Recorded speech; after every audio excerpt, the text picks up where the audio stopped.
Nasirang 4 na check gate na proyekto ng NIA itinuturong dahilan sa pagkasira ng dike sa Santa Barbara, Pangasinan. Yan ang balitang tinutukan live ni Sandy Salvacio. Sandy?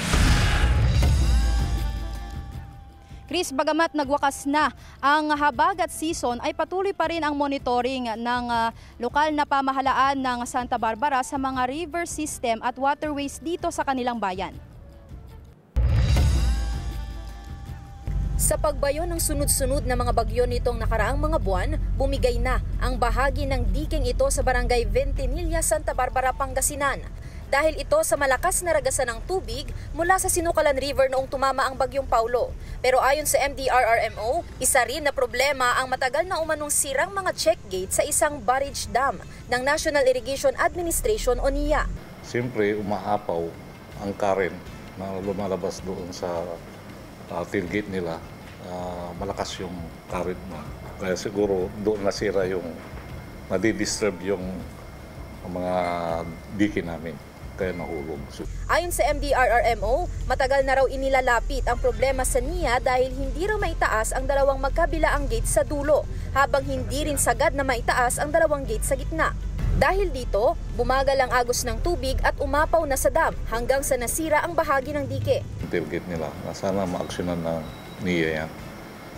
Pati yung boundary namin sa Calasiao at sa Santa Barbara, may tailgate din doon.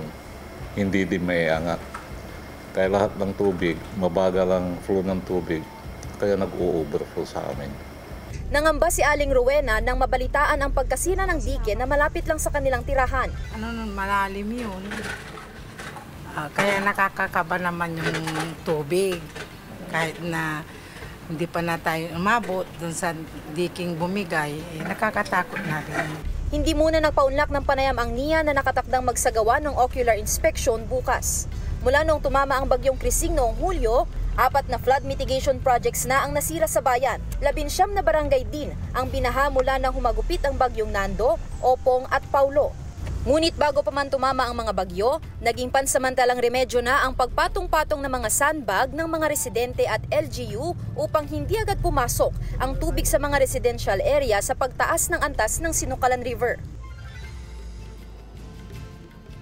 Chris, ayon sa Santa Barbara MDRRMO ay isa na rin sa mga binabantayan nila ngayon yung inaayos ngayon na mga nasirang flood mitigation projects dito sa kanilang bayan na yun nga inaayos ng DPWH. At sa pagbisita naman ng NIA bukas dito sa barrage dam na makikita sa aking likuran, inaasahan nila na sana ay agad daw na makakita ng solusyon itong NIA dahil matagal na raw nila itong inilalapit sa kanilang opisina. Isa rin sa mga nais nila sanang inspeksyonin ay itong barrage dam din sa pagitan ng Calasiao at Santa Barbara, Pangasinan na kung saan yung check gate ay hindi rin daw maiangat katulad ng barrage dam na makikita ngayon dito.